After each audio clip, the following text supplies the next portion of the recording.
return again. This captivity ain't permanent, no. Sitting on an album that'll change my life. Should I drop it? I feel the pressure. The Father is watching. I had to revise it. I was getting off topic. Started feeling myself. I was getting too cocky. If you humble yourself, you gon' be exhausted. If you speak of the Savior, that's gon' make you a target. I ain't never scared. I'm just getting well prepared. If I wanted to, I could have been famous, but that ain't even what my aim is. Inspired by brothers on them corners, trying to warn us. That's real love. That's why you will never hear me diss a camp. A couple years ago on YouTube, I remember that. I wasn't living right. Did he just say Negroes are the Israelites? Would I be this if he ain't answer the call? I said, remember the servant that hid his talent? You might perish if you forget about it. Do the works, rock. Yeah. I'm from Jerusalem. Hey, we'll return again. This captivity ain't permanent, they say. Where did you come from? I'm from Jerusalem. Hey, we'll return again. This captivity ain't permanent, no, no. 70 AD, right before the siege, there she was. A picture of modesty. Fast forward to 2019. Her secret parts are discovered. Hey. And she is a byword, but slowly she's rising again. A world without end, the mother of us all. Yahweh Shalom, Jerusalem. Oh, stay repentant. Yeah, we almost at the finish. I tell them to hold on, we going home. Yeah, I'm from Jerusalem. Hey, we'll return again. This captivity ain't permanent, they say. Where did you come from? I'm from Jerusalem. Hey, we'll return again. This captivity ain't permanent, no, no.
Blessed miracles, I can't tell you what happened. 1 minute feeling hopeless, the next minute we laughing. Medical conditions met with the power of fasting. Learning secrets that are frequently kept from the masses. I'm blessed in the city, blessed in the field. Blessed to have everything available in your will. Blessed to overcome my flesh, it be giving me chills. Blessed to see humility can destroy and rebuild. My wife's womb is blessed even though we lost to. Revelation a blessing, the situation was awful. A weapon form, my wife almost lost her light, but I called you. Then she woke up, guess that demon got his throat cut. Relationship tribulations, they almost broke us. Formerly under pressure, I wasn't solid, I would fold up. Scared to stand on what I said I believe. But you know what? Blessings come down when faith and obedience go up. Blessings, blessings, blessings, blessings. Shalom, shalom Israël. C'est votre frère Kawam. Je souhaite le bonsoir à tout le monde qui regarde nos vidéos. Bienvenue dans Montréal, Israël. On va continuer ce soir notre lecture sur la Genèse. Nous sommes présentement dans la Genèse, chapitre 5. Et on va continuer notre lecture et à découvrir ce que l'Esprit nous laisse voir, transparaître de la Genèse. La Genèse, c'est vraiment un livre extrêmement intéressant où on peut découvrir plein de choses. Mais il faut savoir que la manière de vraiment lire la Genèse, ça serait aussi d'être capable de lire les jours qu'on est aujourd'hui. Parce que je pense que le début est le reflet de la fin et vice-versa. La fin est le reflet du commencement. OK? Ce soir, je ne sais pas si le frère Lévi sera disponible pour nous aider à faire la lecture, mais on va s'arranger. OK? On va s'arranger s'il ne vient pas.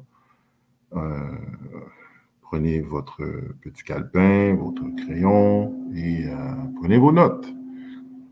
Et je vous rappelle, il faut toujours se questionner par rapport à ces choses-là, parce que c'est très important. Ça vient vraiment toucher profondément votre foi. Donc, il faut vraiment se poser les bonnes questions et avoir les bonnes réponses, bien sûr, pour être capable de s'approcher le plus sincèrement vers le Créateur. Avant qu'on commence, je vais devoir donner la gloire au Tout-Puissant, à la puissance d'Abraham, d'Isaac et de Jacob. On lui donne toute gloire à lui, au Père Créateur, au Père Céleste, par son nom, par le nom de son Fils, Yaharoshai, qui a donné son sang, qui a versé son sang pour nous racheter. OK? Nous, les enfants d'Israël. Ceci dit, on va rentrer dans la lecture avec le verset dans Ecclésiaste, dans le chapitre 1 et 9. Je vais essayer de partager mon écran avec vous pour être capable de faire la lecture, pour que ça soit plus convivial pour vous. Donc, on va y aller là. Attends, on va aller là comme ça. On va aller là comme ça. Ici. Voilà. On va pouvoir mettre ça. Non, ici peut-être. Ouais, on va pouvoir mettre ça vite.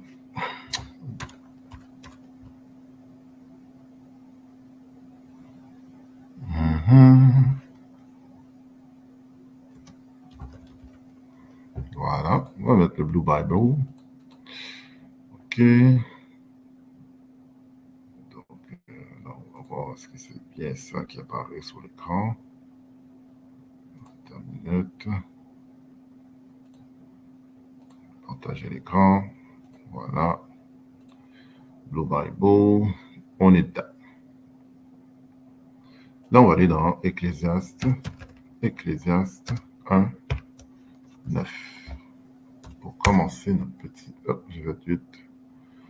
Pour commencer notre lecture, on va choisir une Bible qui va nous permettre de lire en français, bien sûr. On va prendre la version... Oui, c'est bon. Voilà. Ça y est. Qu'est-ce que ça nous dit? Ecclésiaste, chapitre 1, verset 9. Ce qui a été, c'est ce qui sera. Et ce qui s'est fait, c'est ce qui se fera. Et il n'y a rien de nouveau sous le soleil. Qu'est-ce que ça nous dit, ce verset? C'est-à-dire que la terre, ça fonctionne, ou la création fonctionne en cycle. C'est un cycle. Tout a été créé, tout a été fait, tout a été parfait au début. Et il n'y a pas de nouvelles choses qui ont été créées sur terre, à part les blasphémations des hommes. OK, on mélange des choses, ce qui est déjà bien fait, bon, c'est pas assez bien fait pour nous. On est arrogant, on est fier, et on est en train de vraiment détruire la création ou d'altérer la création. Mais ce qui a été fait a déjà été fait. Et il n'y a pas de nouvelle invention, de nouvelle création sur Terre, sur le Soleil. Donc, cherchez pas de nouvelles choses, de nouvelles situations. Okay? Chaque séquence qui a été, c'est comme un renouvellement de chaque séquence d'énergie sur Terre. Je pourrais dire ça ici. C'est-à-dire que chaque royaume qui est venu est parti, OK, de la même manière pour chaque royaume. Dans le sens que, comment je pourrais expliquer ça? Les mêmes fondements de la création sont là depuis le début. Il n'y a pas de nouvelles choses, nouvelles fondements. Il y a des royaumes qui viennent et des royaumes qui partent. Okay? Chaque royaume a eu une chance de se présenter au top. Okay? Chaque royaume a eu le temps de se présenter au top. Il n'y a rien de nouveau sur le soleil. Okay? Surtout, souvent, on parle de technologie, de connaissances, mais qui sommes-nous pour dire que, comment je vais dire, la batterie ou certaines technologies sont apparues avec l'Occident? Mais non. Les Occidentaux, je dirais qu'ils sont très, très fiers. Hein? OK? Et il y a cette idée de suprématie raciale. Et ils veulent toujours démontrer qu'ils sont les premiers à amener telle affaire. Et c'est tellement pas vrai. D'autres civilisations ont émergé dans la technologie, dans la connaissance. Jusqu'à présent, tu vois, la civilisation même romaine, pas romaine, je veux dire égyptienne, il y a certaines choses qu'ils ne comprennent même pas jusqu'à aujourd'hui, avec toute la connaissance qu'ils ont, toute la technologie qu'ils ont, ils ne comprennent pas encore comment que telle chose a été faite. Alors, chaque civilisation a eu leur développement spirituel, leur développement intellectuel, jusqu'à leur point culminant. OK? Ça, je pourrais dire. Et ensuite, ils ont monté, ils sont descendus. Alors, qu'est-ce qui fait en sorte qu'aujourd'hui, on croit que ce royaume va perdurer à jamais? Tu vois? Là, on s'en va dans Ecclésiaste 3, 3.15. 3.15. Ecclésiaste 3.15. Ce qui est a déjà été, et ce qui sera a déjà été. Et Dieu ramène ce qui est passé. Mais pourquoi on sort ces versets-là? Pourquoi je sors ces versets-là? C'est juste pour que vous puissiez comprendre que tout ce qui s'est passé dans le jardin avec Adam et Ève, Caïn, avec Abel, Seth, et tout ce qui s'est passé, la dynamique qui s'est passée dans le jardin ou dans le temps d'Adam, mais c'est pas mal ça qui se passe présentement. Il faut juste être capable de s'asseoir et d'examiner ce qui se passe autour de toi, et tu verras que c'est très, très, très similaire. Il n'y a rien de nouveau sur le soleil. Tu vois? Le serpent, il y a des gens présentement aujourd'hui, il y a une nation aujourd'hui qui représente ce serpent-là, cet esprit adversaire, cet esprit satanique. Il y a des gens qui incarnent ça, cet esprit-là. OK? Et on a fait la liaison avec cet esprit satanique et Caïn. Alors, il y a des gens sur Terre qui incarnent l'esprit de Caïn. Et la dernière vidéo, on avait ressorti certaines caractéristiques de Caïn. OK? On a vu que c'est quelqu'un d'arrogant, de fier, de menteur. C'est quelqu'un qui ne se contrôle pas émotionnellement. C'est quelqu'un d'impartial, qui n'a pas de bonté. OK? Et c'est le premier meurtrier. il a plein de colère en lui. Donc, cet esprit-là, il y a quelqu'un, il y a des nations, il y a une nation en particulier qui incarne l'esprit de Caïn. Il suffit juste de s'asseoir un peu et d'examiner qui aurait cet esprit de Caïn en lui, qui haït son frère, okay, qui veut la mort de son frère, et qui n'échappe pas une occasion de faire mal, de faire le mal. C'est de chercher qui, donc, a cet esprit-là en lui. Bon, pour moi, il ne faut pas aller loin là, pour vraiment comprendre qui incarne cet esprit-là. Ensuite, il y a l'esprit du Saint, il y a le Saint-Esprit. Israël, les choisis, les élus, les enfants du Créateur, devaient incarner le Saint-Esprit, c'est-à-dire incarner l'esprit du Créateur. Le Saint-Esprit, c'est l'esprit du Créateur. Sur Terre, nous devions incarner cet esprit-là. Okay? C'est le souffle du Créateur. Et ce souffle implique beaucoup de vertus. Okay? Patience, amour, c'est la loi. Nous devons incarner la loi. Okay? Si on avait fait notre travail comme il faut, il n'y aurait pas de douleur comme ça sur Terre. Il n'y aurait pas de mal, de la mort. Il n'y aurait pas de misère.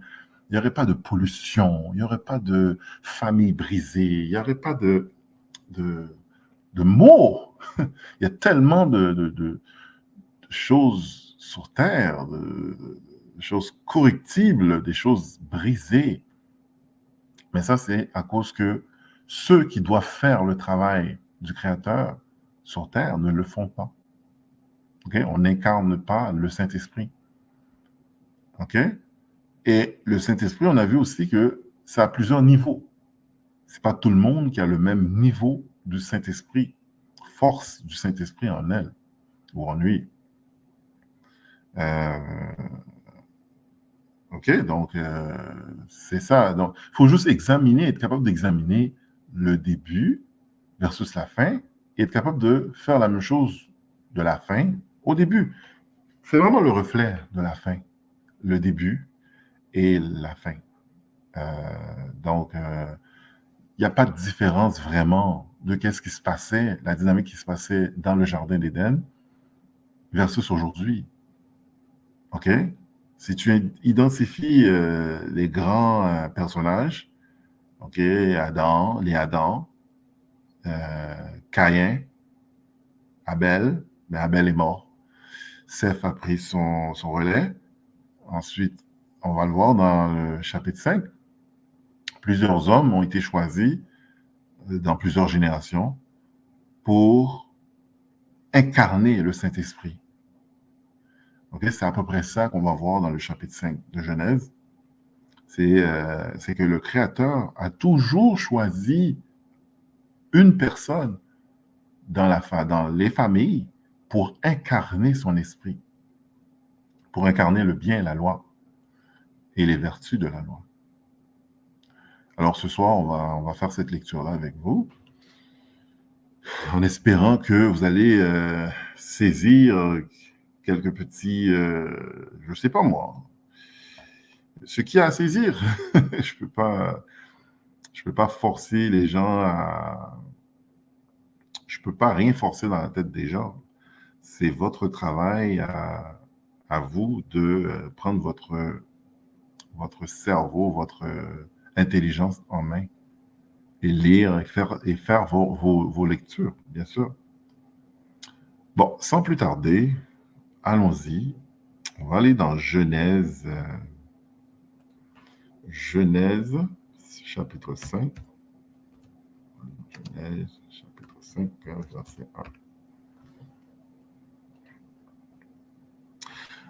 Mais je ne sais pas si je pourrais faire un petit survol de ce qu'on a vu à date de Genèse 1, chapitre 1 à aujourd'hui, à Genèse chapitre 5. Qu'est-ce qu'on a vu? Bon, on a vu que la création a été faite. Tout a été fait. Tout était parfait. On a vu que l'esprit qui a créé tout ça, c'est l'esprit même qui réside en Yahawashi, le Christ, ou ce qu'on appelle modernement, on l'appelle Jésus-Christ. Mais ce Jésus-Christ a toujours été là avec le Père au début. On a vu que le Saint-Esprit, mais la force du Saint-Esprit, ou je pourrais dire, la pureté du Saint-Esprit, mais lui, il incarne cet esprit-là. C'est l'esprit du Père. Le Saint-Esprit, c'est la loi. Et le Christ incarne la loi. OK?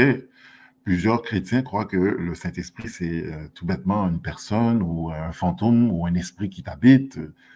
Non, c'est la loi. Le Saint-Esprit, c'est la loi.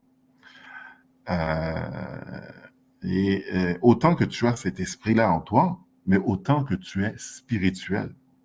C'est ça d'être spirituel, c'est d'avoir la loi en soi. OK?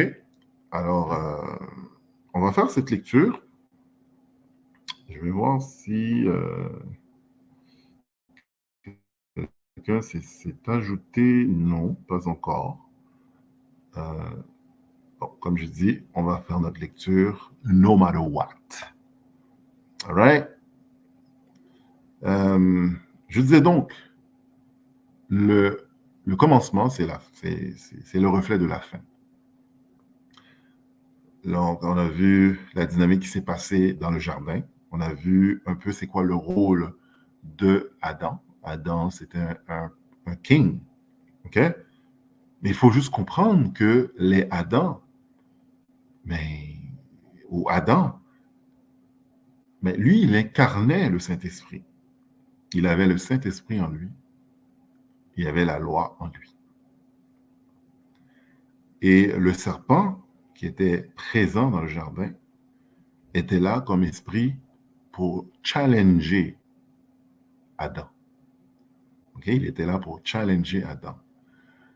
Comme quoi que cette création devait être testée. Et Adam a juste montré une faille et est tombé, dans le sens qu'il a écouté sa femme, il a pris un peu les doctrines que sa femme lui a amenées. Okay? On a compris que c'était l'idolâtrie. Okay? Est-ce que le serpent a montré à Ève les bienfaits de se mettre à genoux devant la lune ou le soleil, ou d'adorer la création? Est-ce que Ève s'est entremêlée avec des philosophies, des doctrines, d'esprits, de d'autres gens, ce qui a amené la corruption dans la loi ou dans l'application de la loi. OK? Le serpent visait Adam. Adam devait tomber. Mais on a vu qu'il a passé par sa femme parce que la femme est le vaisseau faible. Et beaucoup d'entre vous vont écouter ça, vont dire « Oh, la femme n'est pas faible, non, la femme est forte. » Oui, la femme est forte dans son énergie féminine, mais la femme a ses failles, tout comme les hommes ont aussi des failles. Et c'est pour ça que le Créateur nous a fait par deux. Il nous a fait par deux. OK?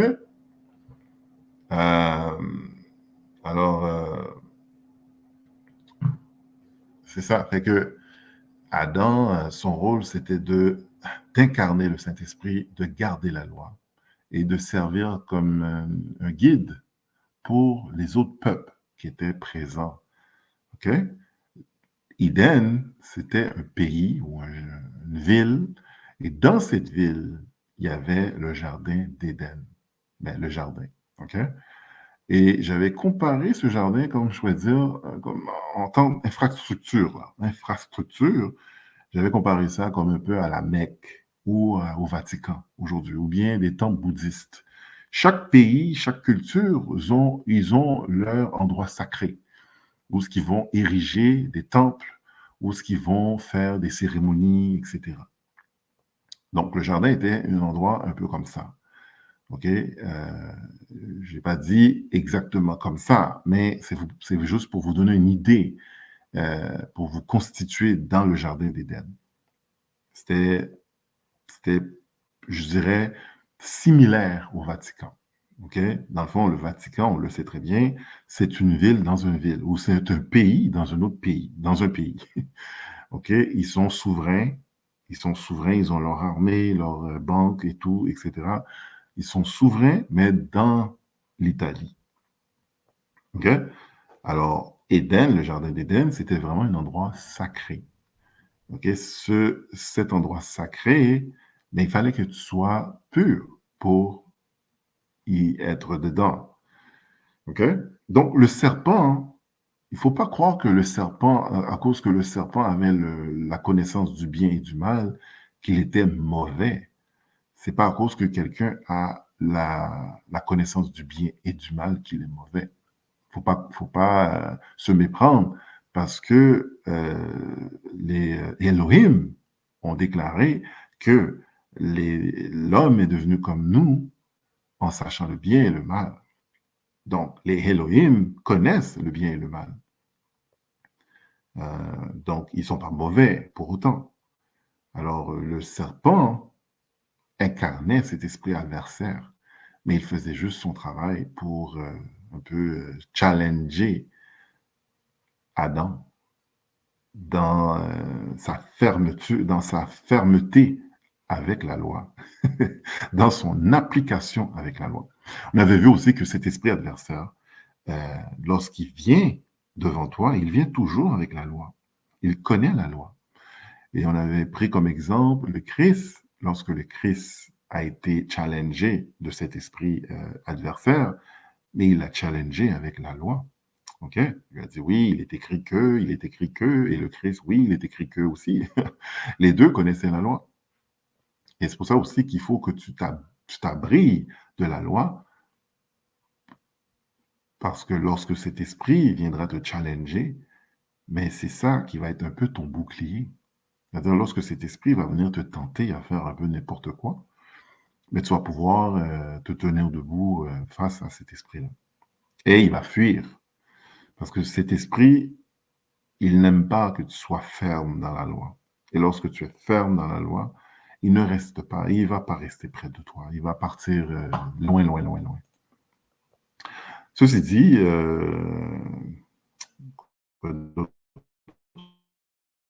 qu'on pourrait dire, dans le fond, donc Adam, avec Job, dans le jardin, de donner la loi, d'enseigner la loi, d'être exemplaire. Il faisait office de high priest. OK? Un high priest, c'était une personne, lorsque tu voulais communiquer avec le Créateur, mais c'est à lui que tu devais t'adresser. Mais il fallait que tu sois sans faille. Alors, lorsque Adam a péché, ben, il était impératif pour les Elohim de le retirer du jardin parce qu'il est devenu corrompu. OK? Alors, ils l'ont retiré du jardin d'Éden parce qu'il était devenu corrompu. En sortant du jardin d'Éden, on a vu la dynamique un peu lorsque il a eu ses enfants, il a commencé à avoir ses enfants.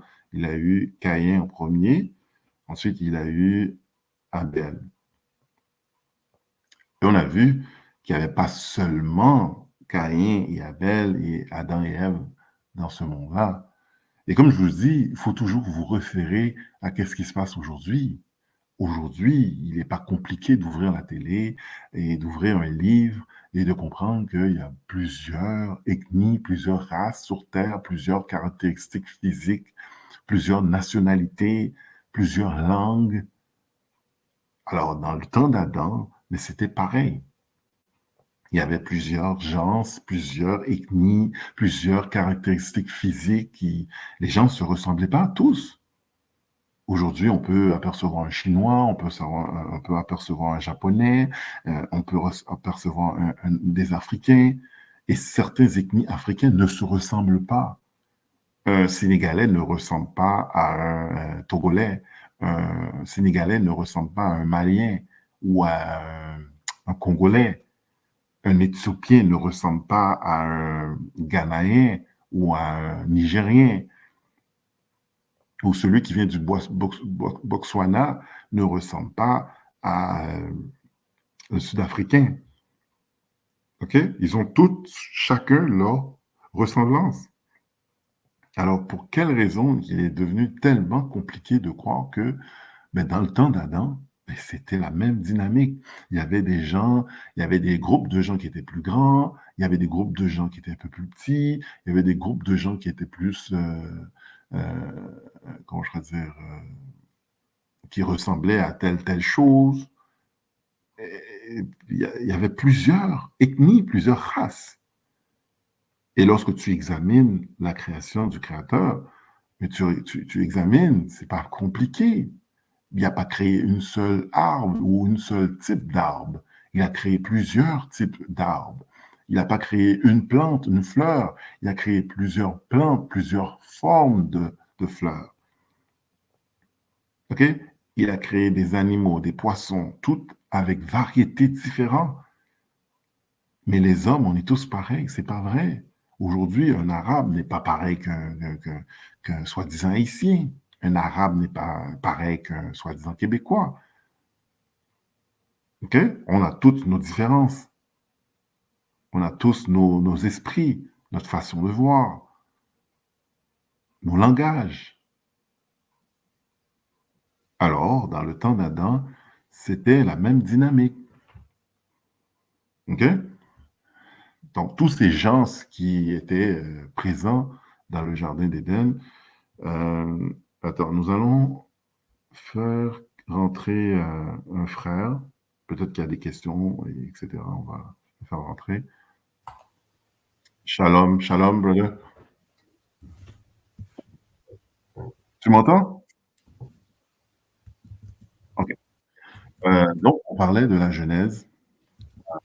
Je sais pas c'est quand c'est rentré en ligne, mais on est en train de lire Genèse chapitre 5.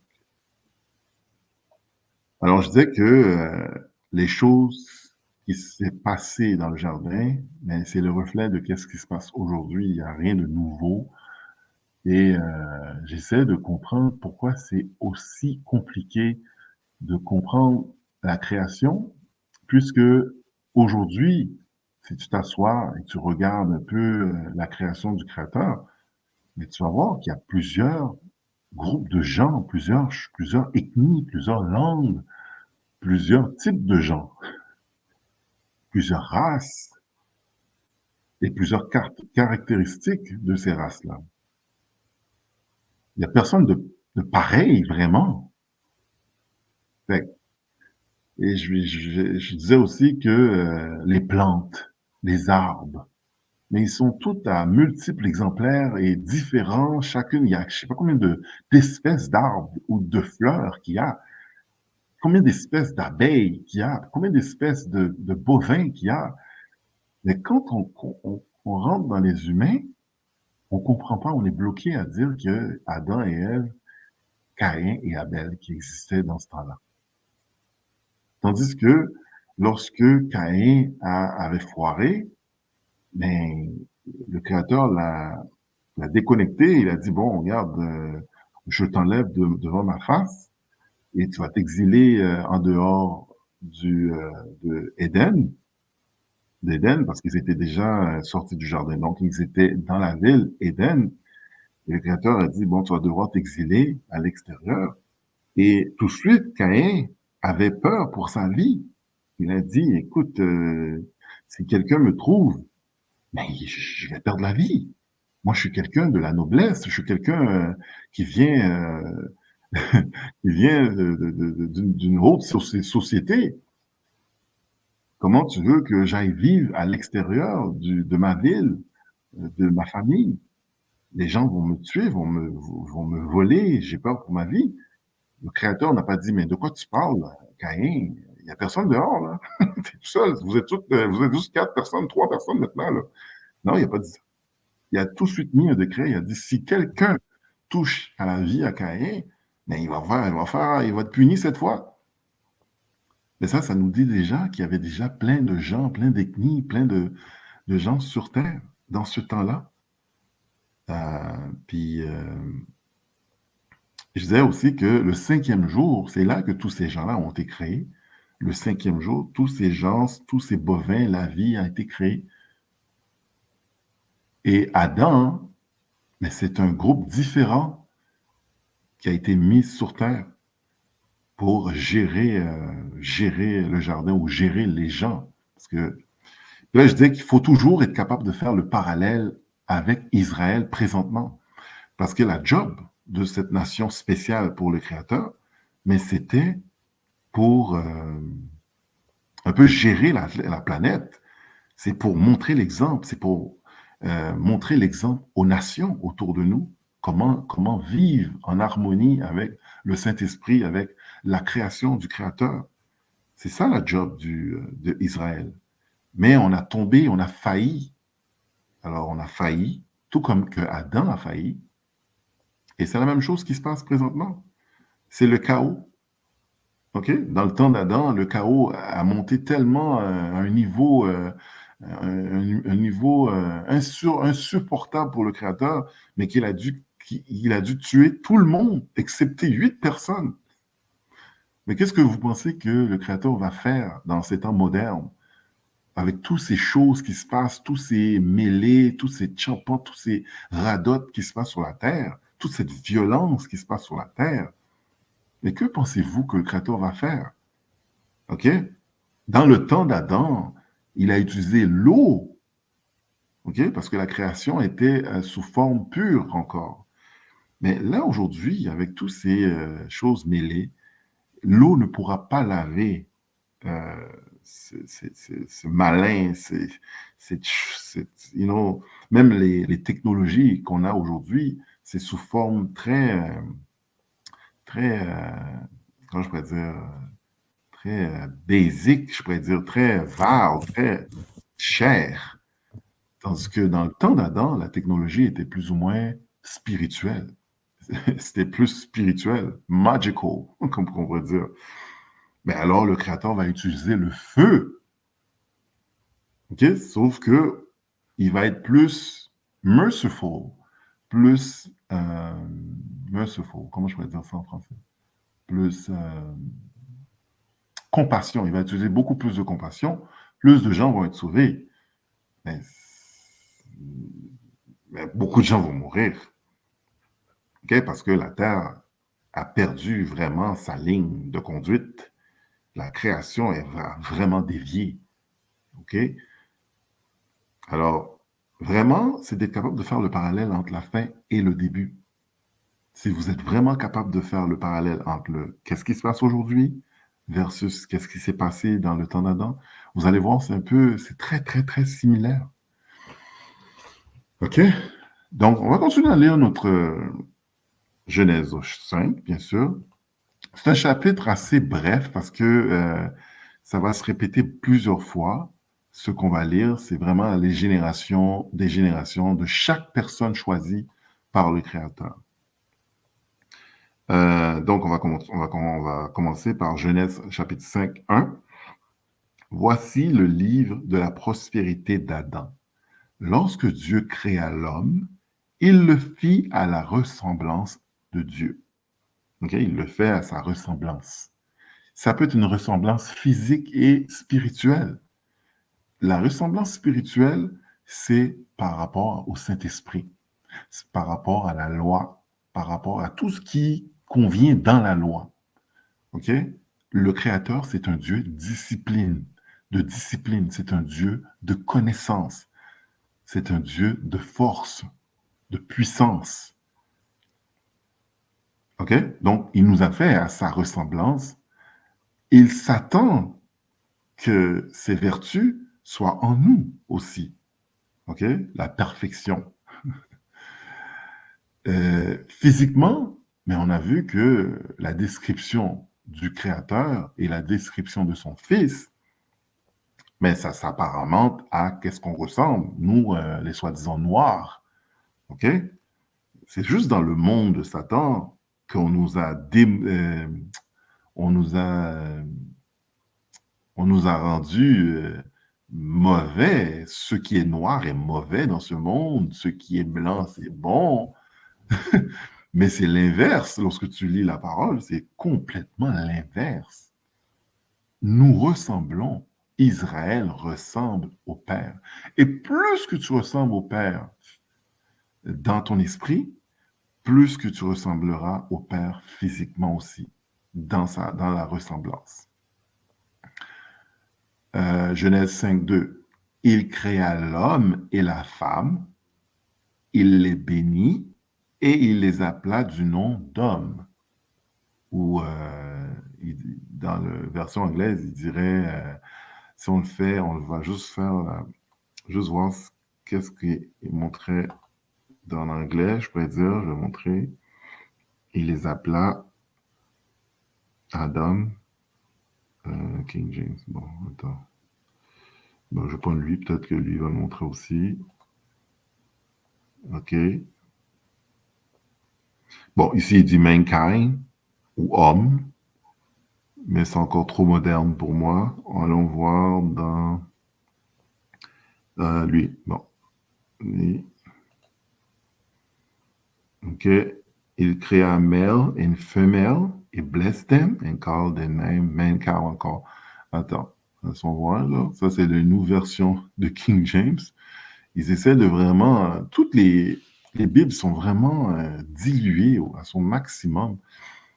Donc, ici en anglais, on voit ici, c'est écrit male and female created Eden. OK? Them. He created male and female. Il n'a pas dit il a créé Adam et Ève. Il a dit il crée mâle et femelle. OK? Et il les a bénis et les a appelés Adam. Les Adam. OK? And the day when they were created. On va retourner dans la version française pour que vous puissiez comprendre, bien sûr. On fait une émission en français, donc on va se garder, on va respecter la langue française. All right. Donc, attends. Bon, voilà. Il créa l'homme et la femme, il les bénit et il les appela du nom d'homme lorsqu'ils furent créés. Donc, ici, là, c'est plusieurs hommes qui ont été créés et plusieurs femmes qui ont été créées. OK? Il les bénit. OK? C'est-à-dire, bon, multipliez-vous, là. Et ici, toutes les races des hommes, OK, ont été créées. Toutes les sortes de races ont été créées. Aujourd'hui, je sais pas, là, pour vous, là, c'est compliqué de comprendre. Mettons, vous avez la race canine. Mais dans la race canine, tu as plusieurs sortes de chiens. Tu as des bergers allemands, tu as des huskies, tu as des shih tzu, tu as des golden retriever. Et chaque race, chaque espèce dans la race canine ne se ressemble pas vraiment, là. À moins qu'ils ils ont un museau, ils ont... Puis chaque race de chien ont leurs défauts, leurs qualités, etc. Ben, dans la race féline, ben, il y a des lions, des panthères, des guépards, toutes sortes de sortes. Tu vois? Et même parmi les guépards, tu vas trouver même des sortes différentes de guépards, de lions. Il y a des lions blancs, de neige, il y a des... Tu sais, mais les hommes, Dieu a juste fait Adam et Ève. Ça fait-tu du sens pour vous, ça? Et c'est pas vrai, c'est pas ça qu'on lit. Lorsqu'on lit, on voit que ils n'étaient pas tout seuls, Adam et Ève. Okay? Le serpent, le groupe de serpents, ou le peuple qui incarnait l'esprit adversaire, mais c'était des gens, c'était pas des fantômes, là. OK? Comme aujourd'hui, il y a des gens qui incarnent cet esprit-là. Ils sont devant vous. Ils ont mutiné, ils ont créé une mutinerie dans l'industrie de la musique. OK? C'est eux autres qui payent ces artistes Nicki Minaj, Sexy Red, pour vous mettre ça devant vos faces, là. Mais c'est cet esprit adversaire, serpent. OK? Vous pensez que c'est pour votre bien, hein? Mais c'est pour la destruction d'un peuple, d'une nation. qui font ça. OK? Donc, c'est ce même esprit-là. Il y avait des gens qui incarnaient ça. Donc, Adam et Ève n'étaient pas tout seuls, là. Déjà, dans le jardin, ils n'étaient pas seuls. OK? On avait fait la relation entre les arbres, la coalition entre les arbres et l'homme, les hommes. Donc, le 5e jour, ça, c'est les gens, c'est là que ça a été créé. Il créa les hommes et les femmes dans le 5e jour. Adam, c'est un groupe d'hommes ou c'est un homme spécial. Comme que Jacob, Israël, mais c'était un groupe, une nation spéciale pour le Créateur. OK? À ne pas mélanger avec les autres peuples. Genèse 5.3. Adam, âgé de 130 ans, engendra un fils à sa ressemblance selon son image et lui donna le nom de Seth. Voyez-vous que il ne parle pas de Caïn. Parce que Caïn a été rejeté. Caïn a embrassé l'esprit adversaire. Et l'esprit adversaire est devenu son père. Caïn incarne le mal, incarne l'esprit satanique, l'esprit adversaire. Donc, le Créateur n'est plus son père. Et tous les enfants que Caïn aurait engendrés, mais auraient cet esprit adversaire en lui. OK? Alors, le fils qui a remplacé Abel, parce qu'on a vu que Abel, ben, il respectait, lui, les lois du Créateur. Il faisait ce que le Créateur lui demandait. OK? Les sacrifices, ben, il les faisait bien. Caïn, lui, on a vu dans son esprit, il n'était pas capable de faire la loi. Il était en dégoût de la loi. Tout ce qu'il avait à faire, c'était pas compliqué. Regarde, sois cute devant le Créateur, c'est tout. Le Créateur, il dit, oh, I got you, Caïn. Mais fais juste ce que je te demande, c'est tout. C'est pas compliqué. Mais il était incapable parce que son esprit a été formulé comme ça. Donc, il a tué son frère, Abel, qui est venu prendre la place d'Abel par la suite, mais c'est Seth. Alors, c'est Seth qui a été choisi, non Caïn. OK? Et on voit que cette dynamique-là, jusqu'à la fin, c'est la même chose. Jusqu'aux élects choisis, les 144 000, mais le Créateur a dit, je prendrai un homme dans une famille, je prendrai un homme dans une ville. C'est pas tout le monde. Pour de vrai, si vous saviez à quel point que c'est une sélection tellement serrée, vous mettrez vos genoux à genoux pour prier, pour que le Créateur puisse vous toucher. Parce que, tu sais, et puis tu te dirais, mon Dieu, qui moi je suis pour être choisi? Il y a tellement d'hommes, tellement de gens, tellement de femmes qui font tellement de belles choses dans ce monde, parmi le body, le corps dans l'esprit. Il y a tellement de gens qui font de belles choses. Donc, qui moi je suis, moi? Et c'est pour ça que ça va selon la grâce. C'est pas la vertu de ce que tu fais ou... parce que tout ce qu'on ferait devant le Créateur pour nous racheter ne sera jamais assez, OK, par rapport à ce qu'on a fait devant lui qui est mal, mauvais. Donc, c'est vraiment selon sa grâce, sa bonne grâce qui te choisit pour être sauvé.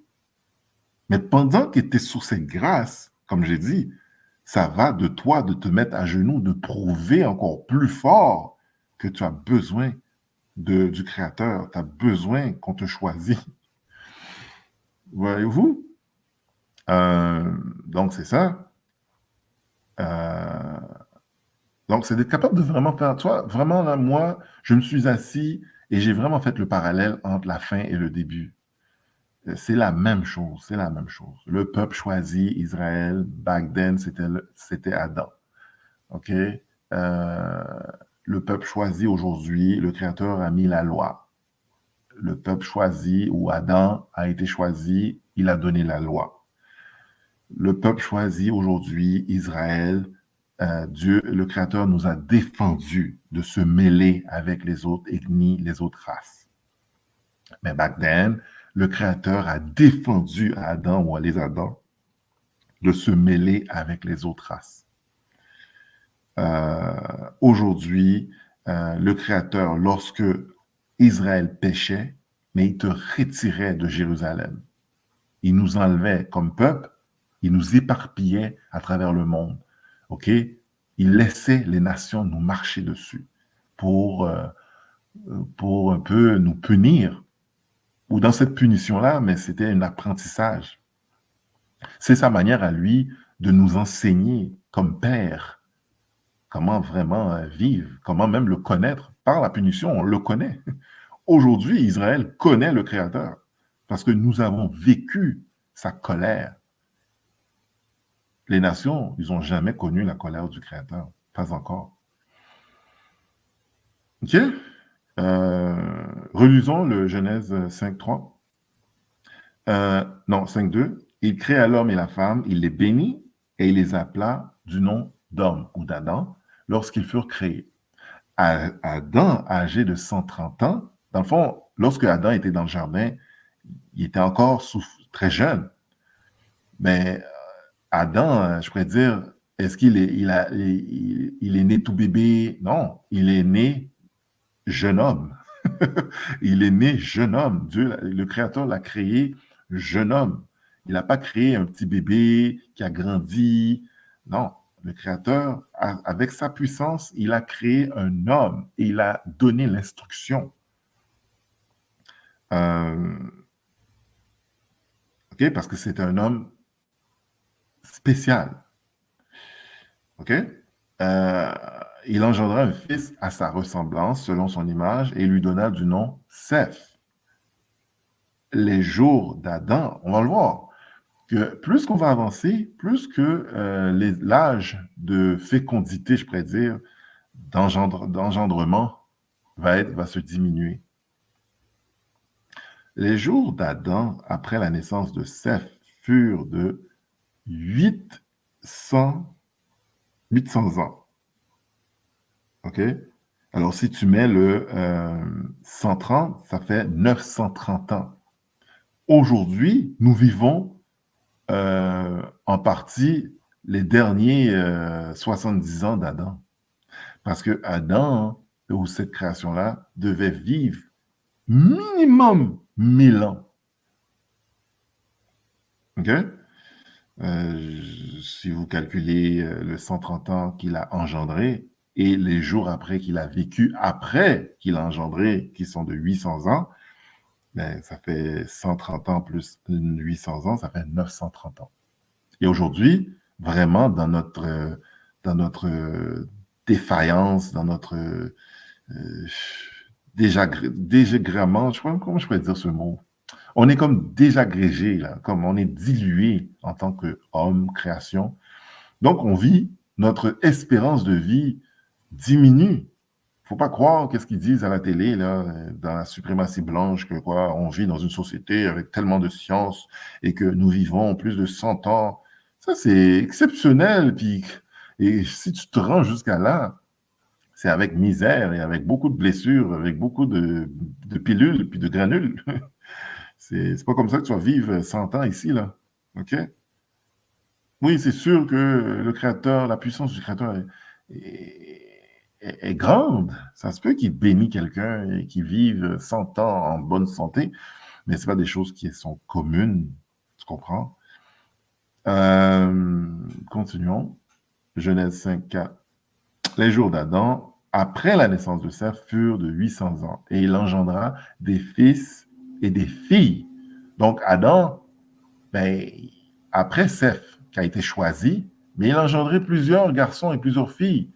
Mais le Créateur était focusé sur Seth, parce qu'il a choisi Seth.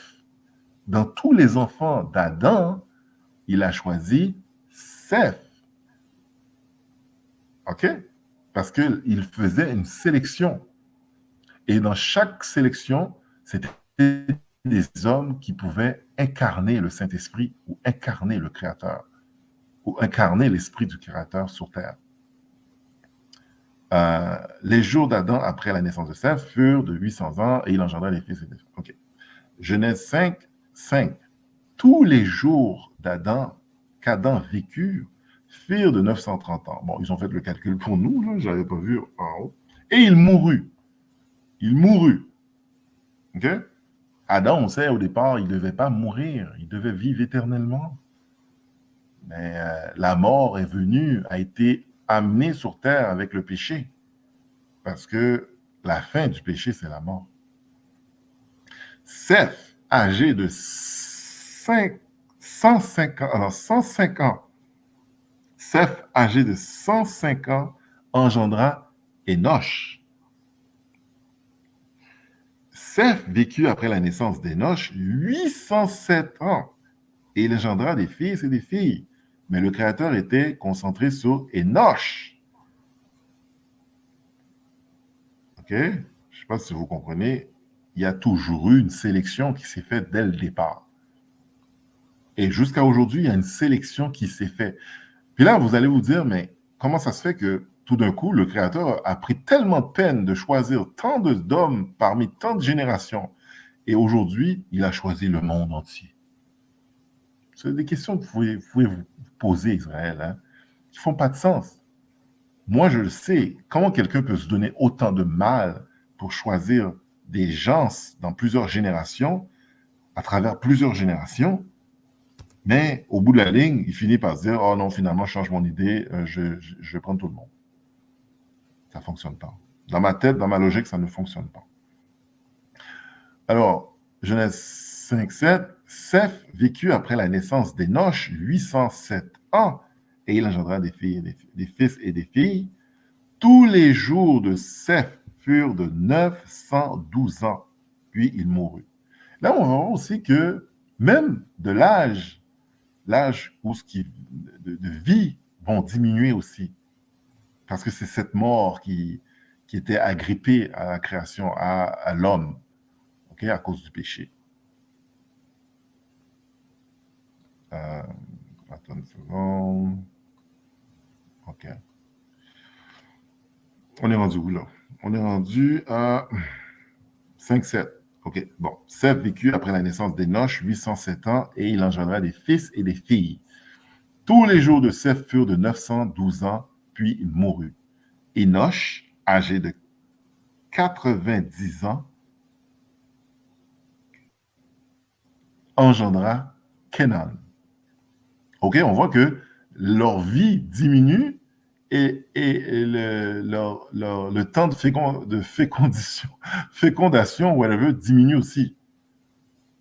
À fur et à mesure que leur vie diminue, l'âge de fécondité aussi diminue. Fait qu'ils font des enfants plus tôt. Tu sais, aujourd'hui, on fait des enfants à 20 ans, à 19 ans, il y en a à 12 ans qui font des enfants, là. C'est terrible. Mais back then, ben, ça a commencé à 130 ans. Et on sait même qu'Abraham a eu 90 ans. Il a fait Isaac. OK? Énoch vécut après la naissance de Canaan 815 ans. Et il engendra des fils et des filles. Mais on n'est pas concentré, on ne nous donne pas les noms des autres fils et des autres filles. Pourquoi? Parce qu'ils ne sont pas significatifs. Et ces fils et ces nombreux fils et filles, peut-être n'incarnaient pas le Saint-Esprit. Ils incarnaient l'esprit des gens dehors. Pas nécessairement l'incarnation de l'esprit adversaire, mais l'esprit des gens. C'est des gens ordinaires là, dehors. OK? Tous les jours d'Énoch furent de 905 ans, puis il mourut. Kenan, âgé de 70 ans, tu vois, son âge a diminué lui aussi. OK? Il engendra Malalahel. OK? Kenan vécut après la naissance de Malalahel 840 ans et il engendra des fils et des filles. Tous les jours de Canaan furent de 910 ans, puis il mourut. OK? Donc, pour de vrai, tout le chapitre 5, c'est toutes les sélections que le Créateur s'est donné la peine à faire pour que son esprit puisse se transposer de génération en génération. OK? Tous ces gens-là, ce n'est pas des hasards. Le Créateur n'a pas fait de hasard, comme si ce n'est pas un bingo qu'il a fait là, pour choisir ces gens-là. Ces gens-là, c'est des gens spéciaux qui incarnent l'esprit que le Créateur a mis en eux, le Saint-Esprit. Ça, c'est des gens qui priaient, qui avaient la crainte du Créateur. OK? Et tous ces gens ont été choisis pour une raison. OK? Pour une vertu. Voilà. Et on va ici dans Genèse 5, 28. Lémec, âgé de 182 ans, engendra un fils. Lémec engendra un fils et le nom de ce fils, il donna du nom de Noé. Noé a été choisi parmi les fils et les filles de Lémec. Et c'est pour ça que Noé, mais c'était un homme vertueux. C'est un homme qui adorait le Créateur. C'est un homme qui écoutait le Créateur. Noé, on a été sauvé par Noé, dans le sens que par la vertu, la foi de Noé, le Créateur nous a préservés. En disant, celui-ci nous consolera de nos fatigues et du travail pénible de nos mains provenant de cette terre que l'Éternel avait maudite. Tu vois, celui-ci, c'est ça que Noé veut dire. OK? Il va nous consoler, ça veut dire c'est grâce à lui qu'on va sortir de la terre maudite. OK? Donc, Noé, c'est un homme spécial. Ce n'était pas un homme choisi au hasard. Là. C'est-à-dire que Noé incarnait le Saint-Esprit. OK? Du début jusqu'à la fin, là, de Seth jusqu'à tous les gens choisis jusqu'à Noé, mais ils incarnaient le Saint-Esprit. Ils avaient la crainte, ils avaient l'amour du Créateur en eux. Lémec vécut, après la naissance de Noé, 595 ans. Et il engendra des fils et des filles. Donc Noé avait plusieurs fils, plusieurs filles. I didn't understand that. OK? Poursuivons. Genèse 5, 31. Tous les jours de Lémec furent de 777 ans, puis il mourut. OK? Plusieurs d'entre eux, là, Mathuselah ou bien, comment il s'appelle l'autre? Enoch, ils se sont, la plupart, rencontrés parce qu'ils vivaient très longtemps. Donc, il y en a, entre eux, ils se sont rencontrés. Noé a vu Mathuselah, il connaissait Mathuselah, là. Okay? Et il connaissait Enoch. Okay? Ils se sont connus. 32 maintenant. Noé, âgé de 500 ans, engendra Sem ou Shem et Japheth. Tu vois, là, maintenant, il nomme ses enfants à Noé. Parce que ces trois enfants-là seront significatifs. C'est-à-dire, ils vont avoir un poids dans l'histoire et c'est pour ça qu'ils sont nommés. Tandis que les autres, on voyait qu'ils n'étaient pas nommés, là. Les enfants de Lamech, il engendra Noé, mais il y avait d'autres enfants, mais on ne les voit pas. Il engendra des fils et des filles, mais on ne les connaît pas. Tandis que les enfants de Noé, les trois, sont nommés parce qu'ils sont significatifs dans l'histoire. OK? On va faire une partie du chapitre 6, OK? Parce que le chapitre 5, c'est plus générationnel. Alors, on va rentrer dans le chapitre 6. Comme ça, on va pouvoir starter ça puis poursuivre la prochaine fois. Là. Mais on va rentrer dans le chapitre 6. Donc, chapitre 6.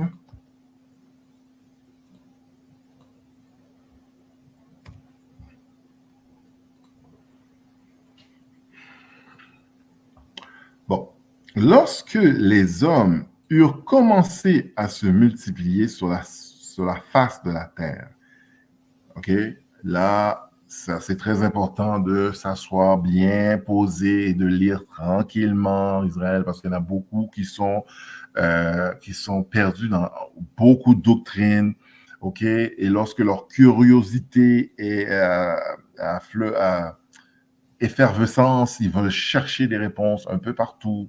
Ils vont aller dans le livre d'Enoch, le livre de Jasher, les livres de XYZ, le livre de Paul, je sais pas, de Rock Voisine. Ils vont chercher des réponses pour boucher des trous. Et c'est en voulant boucher des trous que tu finis par te boucher toi-même. OK? Fait qu'il faut faire très attention lorsqu'on lit et on essaie de mettre des livres et de connecter des livres avec la Bible. Et ça vient que ça ne fait plus aucune espèce de sens. OK?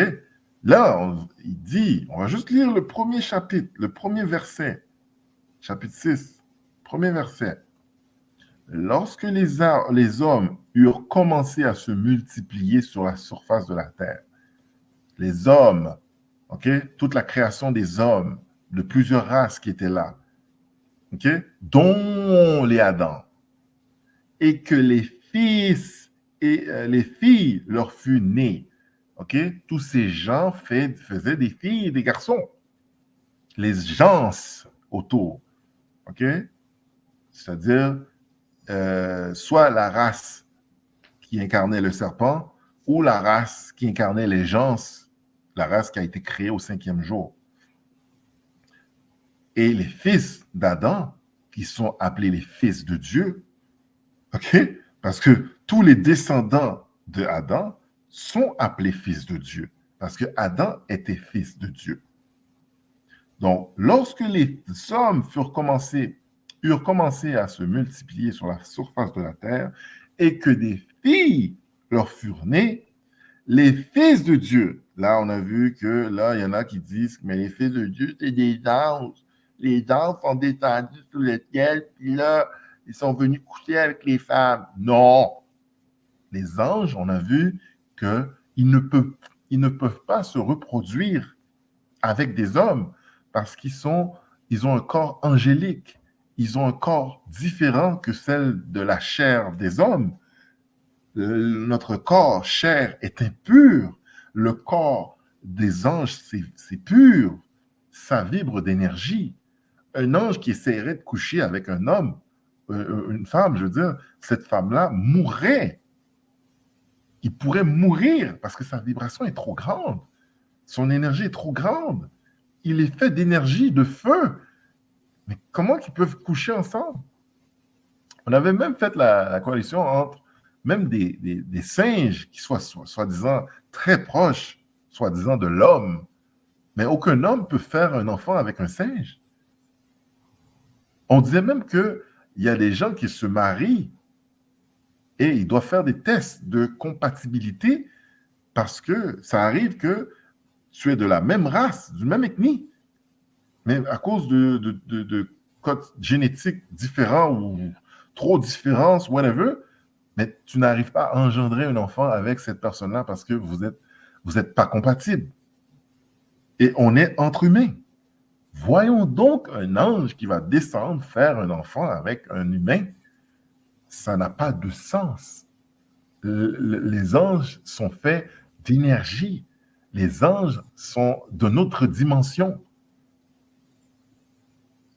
On a vu ça dans Hébreu, je vais aller voir si on peut le voir. Je pense que c'est Hébreu 1, 5. On va aller voir. Hébreu 1, 5. Je vais aller voir ça.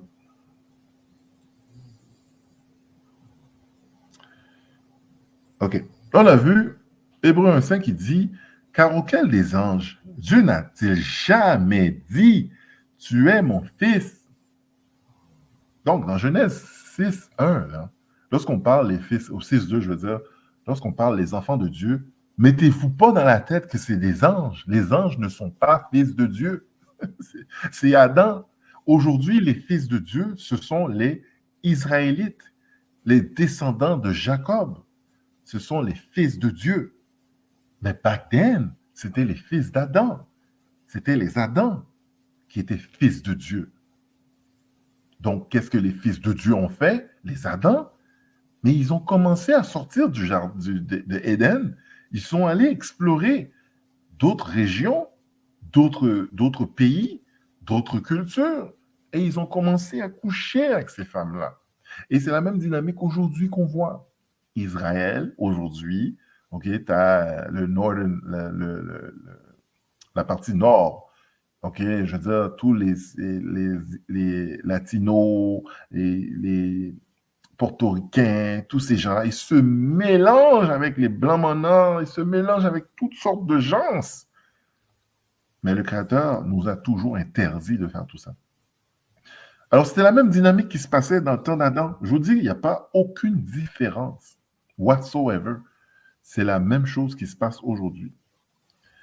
On va faire rentrer Bilal. Peut-être que Bilal a quelque chose à dire. On va discuter. S'il y a des questions, soyez libres. Hein? Shalom.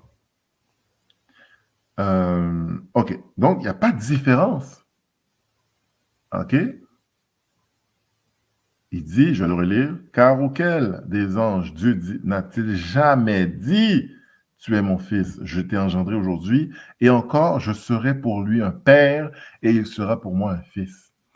Retirez-vous de la tête que les anges sont les fils de Dieu. » Et lorsque on lit Genèse 6, 2,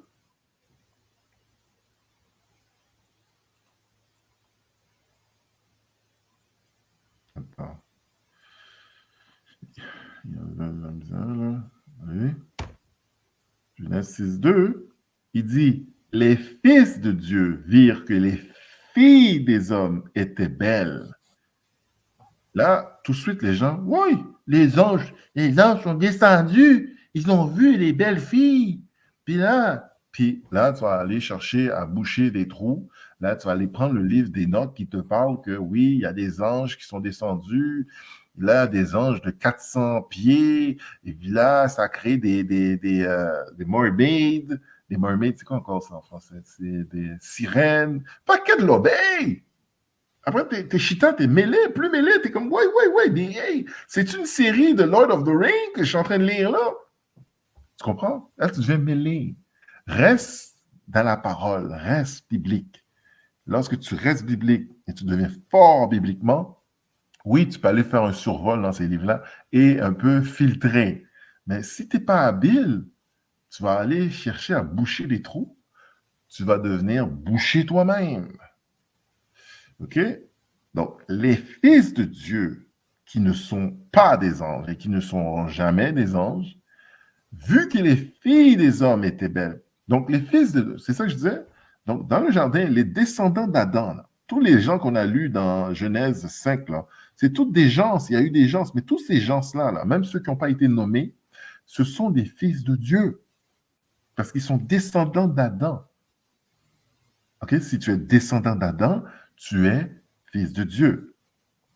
Si tu es descendant de Caïn, parce que Caïn a été coupé de sa famille, si tu es descendant de Caïn, tu es le fils du malin, tu es le fils de l'esprit adversaire, parce que Caïn incarnait l'esprit adversaire, l'esprit du serpent. Et les autres gens, ce sont juste des fils de l'homme ou des filles de l'homme. Ils sont insignifiants, pour ne pas dire autre chose, ils sont insignifiants, mais néanmoins, ils sont les fils de l'homme. Ce sont des gens, des ingrédients. Tu sais, quand les gens, ils disent, les femmes toujours, là, quand ils vont décrire un gars qu'ils aiment, ils vont bien décrire, ils vont dire, oui, il s'appelle Jacques, il s'appelle David, il est gentil, il est intelligent, whatever. Et quand c'est pas quelqu'un qu'ils aiment vraiment, qui est insignifiant, son élément, un gens, un breaker, son breaker. Tu comprends? Mais parce qu'ils sont insignifiants. Alors, les fils de l'homme, ce sont ces gens qui devaient être insignifiants. Les fils de Dieu sont significatifs pour le Créateur. Donc, les fils de Dieu qu'on voit dans le chapitre 6.2, ici. Mais, attends.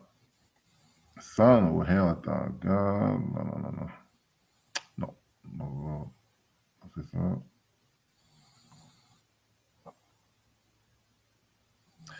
OK, poursuivons. OK.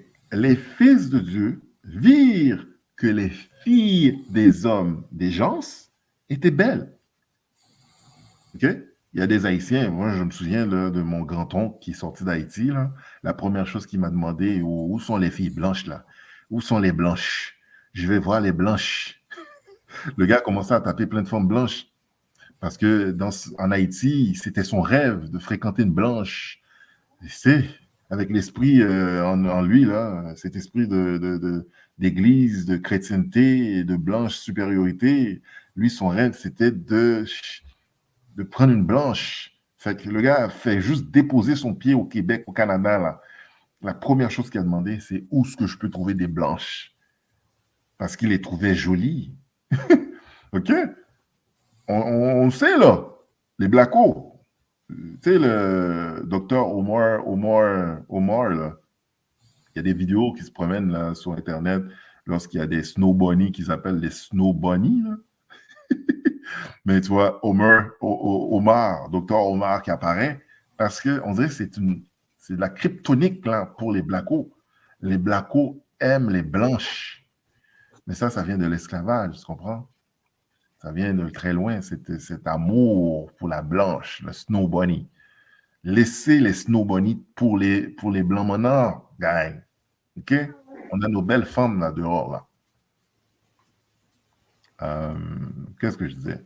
Donc, c'est ça. On a toujours été attiré par des autres races.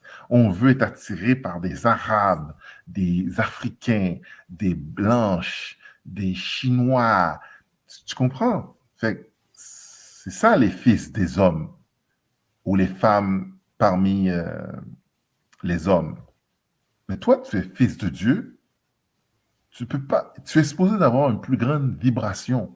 Tu es supposé de rendre inconfortable la femme qui n'est pas israélite là, avec toi, elle devrait être inconfortable de rester avec toi. Parce que tu devais émerger tellement d'esprit, tellement de vibrations que des petits mondes comme ça ne peuvent pas durer, ils ne peuvent pas rester avec toi. Moi-même, j'étais avec des blanches quand j'étais plus jeune, mais j'ai tout de suite réalisé que ma vibration est trop élevée.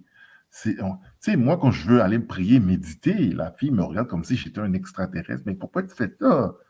Ben, parce que je prie. Mais tu parles avec qui? Ils ne comprennent pas ça. Ils ne sont pas spirituels comme ça. Fait qu'ils ne te comprendront jamais. Okay? L'expérience qu'on a vécue d'esclavage, de douleur, de peine, d'apprentissage que le Créateur a fait avec nous, mais ils n'ont jamais eu cette expérience-là. Fait que la perspective de vie, ils ne l'ont pas comme toi. OK? La compassion, ils ne l'ont pas comme toi. OK? L'amour, cet amour qu'on a là, en nous pour certains, qu'on n'est pas capable de se partager entre nous, là, mais ils n'ont pas ça.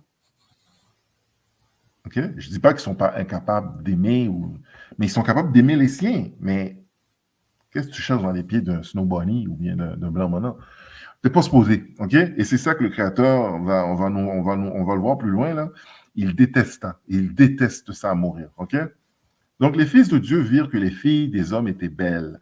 Et ils prirent pour femmes parmi tous celles qu'ils choisirent.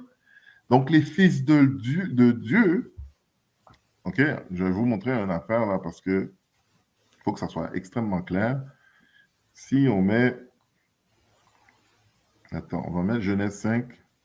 Genèse 5 pour vous voir là, pour que vous puissiez voir vraiment que Adam était fils de Dieu.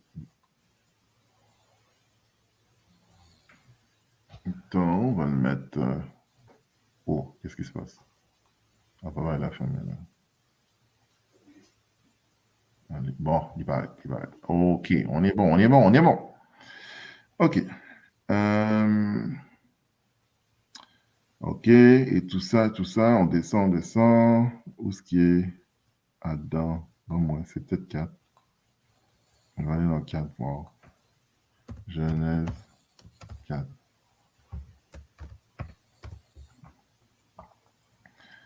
OK. Attends.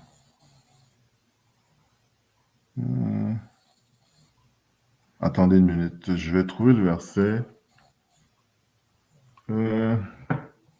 4. C'est dans... Je vais le trouver. Attendez, soyez patient avec moi. Je suis tout seul.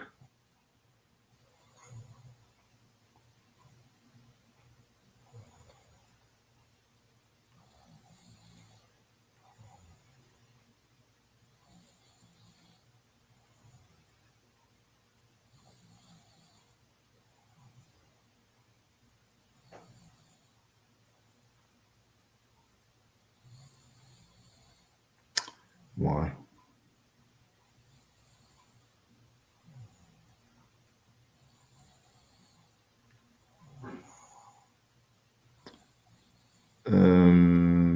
OK. Dans Luc 38, on va le voir là. Luc 3, 38. Luc 3, chapitre 3, 38. Ça dit quoi?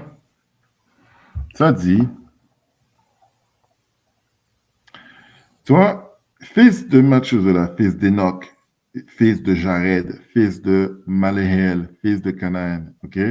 Fils d'Enoch, fils de Seth, OK? On parle de la génération de le Christ, là. OK? Ici, il donne la généalogie du Christ et ils vont jusqu'à le premier qui engendra le premier, tu vois? Fait que là, si on descend plus bas, jusqu'à fils de fils de fils de fils de fils de fils, on voit qu'on tombe sur le fils de Seth. Et après, on voit qui est Seth, qui est fils d'Adam. Et Adam, lui, il est fils de Dieu. Donc, tous les Adams, tous ces gens-là sont de la lignée d'Adam, donc sont fils de Dieu. OK? C'est pas compliqué comme ça. Donc, Adam, c'est pas le fils de José, mais c'est pas le fils de Margaret, c'est pas le fils de Davidson, c'est le fils de Dieu. All right? Donc, les fils de Dieu, dans le chapitre 6, ce sont les descendants d'Adam. Ce sont les Adamites, que je pourrais appeler, qui sont sortis d'Éden pour explorer. Et ils ont vu qu'il y avait des belles femmes. Femmes-là, 4 femmes. Et ils ont commencé à coucher avec ces femmes-là et à engendrer des fils. OK? Retournons dedans.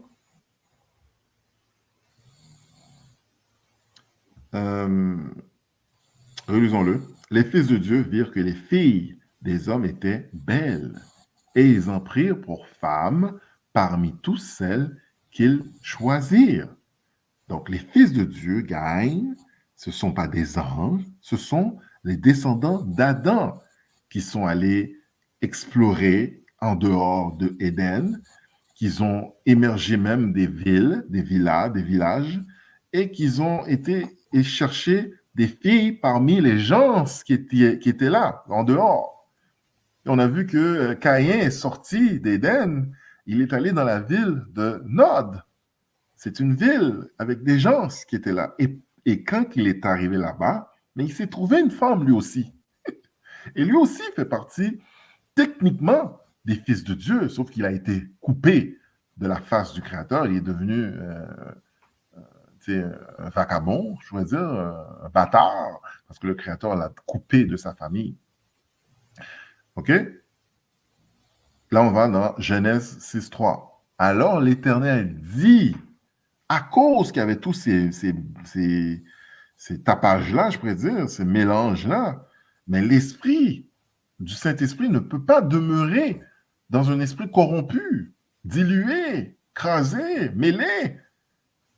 Alors l'Éternel dit, mon esprit ne restera pas à toujours dans l'homme. C'est pour ça que j'ai dit qu'au début, les hommes étaient faits pour vivre éternellement. Mais à cause des mélanges, à cause des comme la direction que l'homme a pris, mais le Créateur devait enlever cet esprit éternel de nous, cette faculté de vivre éternellement. Là, aujourd'hui, les fils de Dieu, on a un petit éclat de l'éternité. Encore, jusqu'à aujourd'hui, on l'a. C'est pour ça que beaucoup de gens, ils ne comprennent pas. Oh, comment ça se fait que tu as 40 ans, mais tu as l'air d'en avoir 20 ans? Comment ça se fait que tu as 60 ans, mais tu as l'air d'avoir... Mais ça, c'est un peu l'ombre de l'éternité qu'on a encore sur nous, les enfants de Dieu. Mais les enfants, les autres gens dehors, là, moins de mélanine que tu as sur toi, plus vite que tu vieillis. Hein? C'est pas un hasard, tout ça, la gang. OK? C'est très spirituel aussi. Alors l'Éternel dit, mon esprit ne restera pas toujours dans l'homme, car l'homme n'est que chair. Ça veut dire que l'homme est assujetti à pécher. On est corrompu. Et ses jours seront de 120 ans maximal. De 120 ans. Au lieu de vivre éternellement, il dit maximalement, un homme là va vivre 120 ans. OK? On a défraîchi là, en tant qu'homme, là, gang. 4. Les géants étaient sur la terre en ces temps-là. C'est-à-dire, pendant que tout se fait là, que les filles, des hommes se trouvaient beaux, puis belles, puis là, ils se forniquaient ensemble, engendraient des enfants, mais il y avait des races, il y avait une race qui était plus ou moins grande sur terre. Il y avait des gens qui avaient comme caractéristique d'être grands. Là, comme je disais au début, je dis, regardez aujourd'hui. Regardez aujourd'hui. C'est plus facile de rester sur Terre, là. On regarde aujourd'hui. Il y a des races de gens sur Terre qui sont plus grands que la moyenne de d'autres gens sur Terre. Si tu vas au Soudan, les Soudanais, ils sont reconnus comme étant des grands hommes de grande stature. Les Maasai, ils sont de grande stature. C'est facile que tu vas aller en Soudan, là, tu vas trouver des enfants de 15 ans à 7 pieds. C'est pas compliqué. Et cette gène, c'est comme une gène, beaucoup de gens dans plusieurs races contiennent ce gène-là en eux, d'être grands géants. OK? T'as Yao Ming qui est 7 pieds 2, là. T'as Shaq qui est 7 pieds 1, ben, hey. T'as le nouveau, là, le petit joueur là, français qui est 7 pieds 8. Mais yo, c'est des géants. Mais dites-vous qu'il y avait une race de gens qui étaient reconnus pour être de grande taille. Mais ils ne mesuraient pas 450 pieds sur Terre. Ça, c'est pas vrai. OK? Donc, les géants, pendant tout ça se faisait, là. C'est pour ça qu'ils disent, oui, mais là, les anges sont venus coucher avec les femmes, puis là, les femmes, ils ont conçu des géants. Non, les géants étaient sur terre en ces temps-là. Après que les fils de Dieu furent venus vers les filles des hommes. OK? Donc, les fils de Dieu, qu'on a compris que c'est les descendants d'Adam, ils sont venus coucher avec des gens à travers, à l'extérieur du jardin d'Éden. OK? Ça peut être même, ils peuvent même aller voir les enfants de Caïn, ou les enfants de Nod, ou les enfants de Cush, ou les enfants des autres races qui étaient là sur Terre dans ce temps-là. Mais ils se sont entremêlés. Et le Créateur a dit, non, non, non, non, non, non, non, non. Moi, les Mariah Carey, là, puis les... non, non, non, on n'en veut pas, là. On veut des gens purs. OK? Vers les filles des hommes, et qu'elles eurent donné des enfants. Bon, ils ont engendré des enfants. Ce sont des héros qui furent fameux dans l'Antiquité. Ben, c'est des enfants qui furent fameux. Mais il y a eu... Tu sais, si on comprend que le point au début, c'était de ne pas se mêler avec l'arbre de vie, l'arbre de connaissance du bien et du mal. Au final, on s'est mêlé avec ça. Donc, imaginez-vous que tous ces enfants de bien-là se sont mêlés avec des enfants mêlés, mais ça a rendu des enfants plus tricky, plus vivants, plus réveillés, pour dire, moins naïfs, ok? Parce qu'ils peuvent aller extirper les deux forces. La force du bien dans leur papa ou la maman qui est bien, qui est fils de Dieu, versus la force qu'ils ont dans les gens, qu'ils ont des gens dehors. Fait que, combinés ensemble, ça fait des enfants fameux. OK? J'ai pris comme exemple Mariah Carey. Mariah Carey, c'est une chanteuse très reconnue, mais elle est métisse. OK? Son père est afro-américain, soi-disant, Judas, et sa mère, c'est une blanche. Mais elle est très reconnue, elle a une belle voix, elle chante bien, elle est fameuse. OK? 6 maintenant. L'Éternel vit que la méchanceté des hommes était grande sur la terre. Là, tu vois, tous ces gens-là en train de se mêler, tous ces esprits-là sont en train de mêler. Caïn qui est en train de faire des meurtriers sur la terre. Caïn qui est en train de faire des gens qui tuent, la tuerie qui se passe sur terre. Écoute, il n'y avait plus de limite, de limitation à la méchanceté des hommes. Tout comme qu'on voit aujourd'hui. Hein. Okay? Les gens jettent, en plus, ils ont plus de moyens pour tuer. Si ce n'est pas un nouveau médicament, un nouveau arme ou une nouvelle, je sais pas moi, un nouveau nourriture sur les tablettes de l'épicerie, ou un nouveau cancer, ou un nouveau diabète. Il y a toujours plein de moyens pour tuer des gens hein, sur Terre, là, présentement. OK? Mais la méchanceté était grande dans ce temps-là. Et aujourd'hui, c'est sans précédent. La méchanceté est encore plus présente aujourd'hui. OK?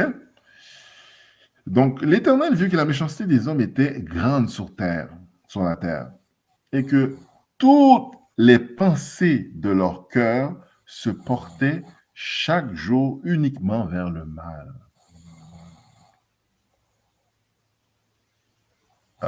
Est-ce que vous voyez que c'est la même dynamique qui se passe aujourd'hui?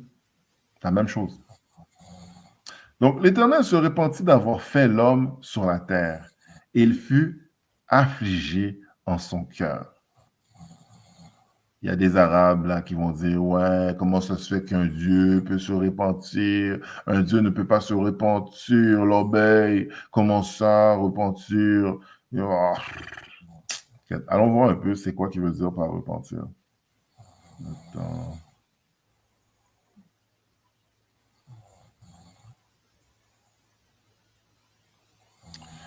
Ici, on va le voir ici.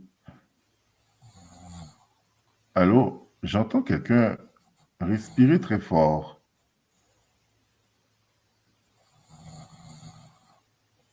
Attends, laisse-moi voir c'est qui respire fort comme ça.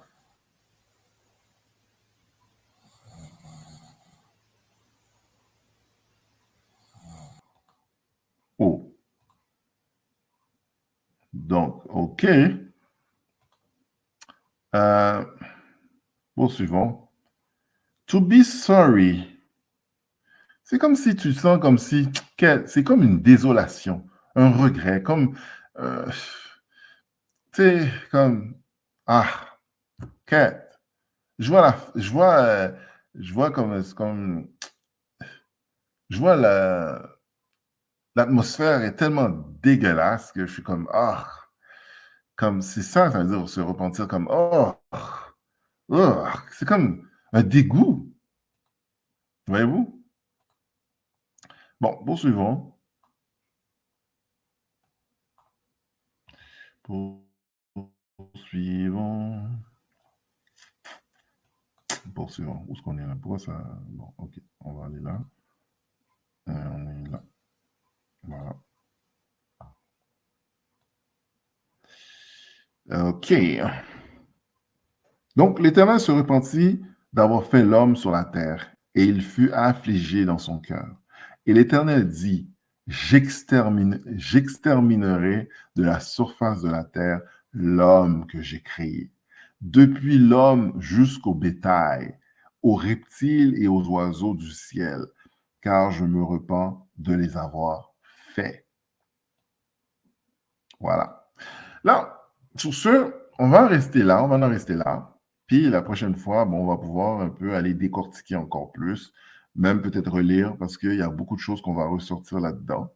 So, restez avec nous, Israël. Et la prochaine fois, on va espérer que le frère Lévi va être avec nous. Comme ça, on aurait beaucoup plus de facilité à un peu décortiquer la chose.